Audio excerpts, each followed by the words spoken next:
All right. Hi, everybody. Welcome to Ok Zoomer, Zoom interviews with creative engineers and more. I'm Aaron Lichtig, Xometry guy and former Jeopardy champion. And as always, I'll be your host today. Now, I'm super excited today to be joined by Jude Pullen. He is live from the United Kingdom. He's our first non-US guest. We're really lucky to have him. Now, Jude is a technologist and physical prototyping expert. And he's worked with a wide range of companies across industries, including the NHS, which is the National Health Service in the UK, Dyson, Lego, as well as a number of different startups.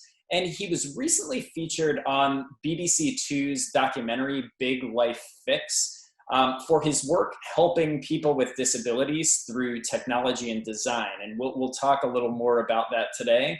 He's also fabricated replicas of great British inventions out of household materials. And you can follow him and find him at his YouTube channel. That's youtube.com/Jude Pullen, Judepullen. So welcome, Jude. Hey, thanks for having me, Aaron. Awesome. So tell us a little more about the project that you did that was featured in the BBC Two's documentary, helping people with disabilities through technology and design. Yeah, sure. So maybe I'll just fire up the old screen share. Nice. And so anyone who doesn't know, I'm a bit of a fan of a website called Instructables, if you're familiar with that. It's pretty big over in the US. So hopefully you can see this very handsome looking chap called Kyle at your end. I can, yes. I hope it comes through on the video, but I can see it. Okay, that's cool. I won't play the video, but we can drop a link in below to anyone who's interested. Awesome. So basically, this was a series in the UK, which was trying to say we could just do a maker thing, and it could go very Yankee workshop. But instead, what we were trying to do is find people with like a really serious need.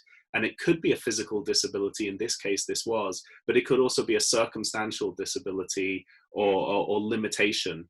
And so it wasn't that we had to use technology, but quite often we were selective about things that would work well to bring a new technology or process into this sort of development. So basically this chap, Kyle, it's kind of one of these complex things, because on the surface, you've got a guy who basically didn't have a fully developed hand from birth, as essentially the umbilical cord got wrapped around during development, so his fingers didn't form. Now, I think it would be really easy to sort of just be quite flip about this and say, well, hold on, if you haven't got all the use of your hand, why are you trying to become a hairdresser? But I think in many ways that was a lot of what the project was about, and the program was trying to say that, you know, it's so easy just to say give up to people. But as you've seen with things like the Paralympics, certain people just don't want to give up. They want to push through, and they have a lot to offer from having a very different experience. So I appreciate this is a little bit spoiler because it's showing what it is, but obviously the program goes through that jeopardy of we didn't know if we were going to solve it. And essentially what we arrived at was this prosthetic, very lightweight, comfortable fiberglass, I guess you call it a socket, and then into it all these different attachments. And so if you think of it a bit like a Swiss Army knife, and the thing that was a little bit clever about it, you could say, is that rather than we did go into the whole, you can see here in some of the early processes, this is a myoband. I don't know whether you can see my screen, but basically this thing goes around your upper arm, so your bicep, and it takes the electrical signals from your muscles and then translates those into an output over Bluetooth, so you could create all sorts of interactions by just twitching your muscles. So this can be trained. But long story short, we realized that making a bionic man wasn't actually the right way to go. It ultimately, cutting hair, you know, there are no prosthetics out there in the world that can grasp human hairs accurately. So it makes sense to instead flip that brief and say, how about we use things which already, you know, work with hair, like combs, and we use it to brace the hair and lock in one position and then release, and then the hair flows through it. And so that was the way that Kyle basically got to cut hair. And I won't go through this blow by blow, but you know, it was a long design journey of really getting stuck into, I guess what you'd say, design thinking, going into the history, understanding how prosthetics have evolved. And I guess maybe this is worth sharing, this little eureka moment, that this was when I figured out, whilst trimming some of the fuzz on my face, I realized this beard trimmer, that when it gets low on batteries, it actually would pinch the hair. And so as you can see from my hand in the top right here, the way that these things move past each other, they both let the hair flow through the teeth, but then also they jam and lock it. So that was how we developed this like magical tool, if you like, to do the job. And obviously I spoke to a bunch of experts in the field to make sure we didn't have any weird side effect to his muscles that a novice like me wouldn't be aware of. And then of course got the socket made, all the sort of usual prototypey stuff. So I thought this was just a nice one to share. If it doesn't view too well, we'll include it in the bottom. But this was the earliest prototype that we did. And you can see that he's really got that full range of movement. Mm. And you can see this is as simple as a little paper clip here. Yeah, look at that. And it's allowing it to clip backwards and forwards. So as it does that, it allows the hair to basically lock and slip through.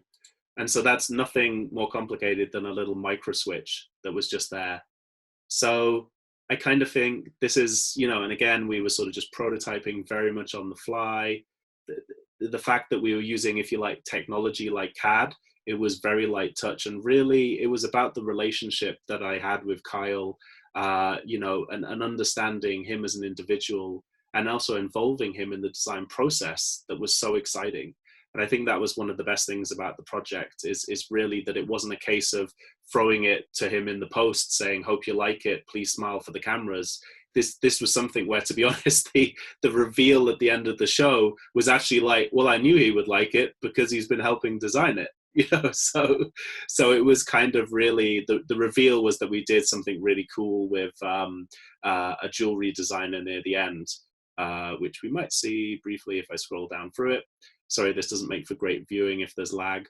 But yeah, this was Mark, who was sort of, as you can see, a bit of a funny guy, who was just terrific and really just gave some beautiful embellishments to make this look and feel the part.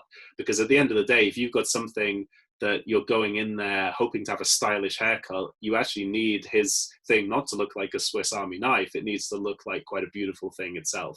So I would like to think that we achieved that, and we actually use sort of sterling silver, and there's like little jewel encrusted elements here, and so it's just a really nice thing that came together.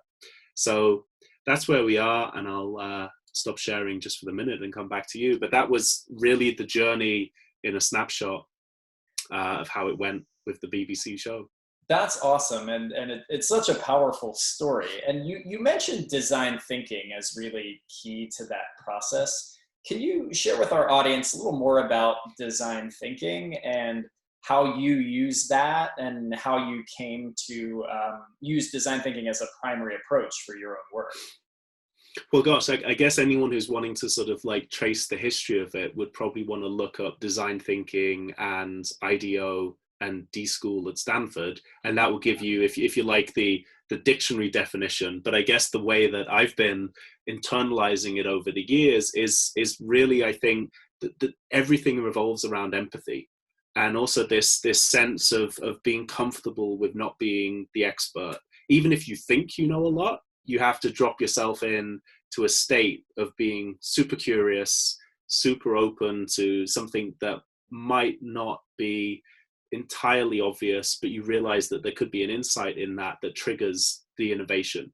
And so I think in many ways, a lot of design thinking, you could apply it to, I've got a 4-year-old son at the minute, and I didn't think I'd be applying design thinking, but a lot of it is sort of not asking leading questions of what he wants to do and reacting to things based on his environment and his circumstances. And in many ways, you could almost say that the higher level professional stuff is really just an extension of almost having that humility and that compassion, as well as the empathy for trying to find the insight that leads to the innovation.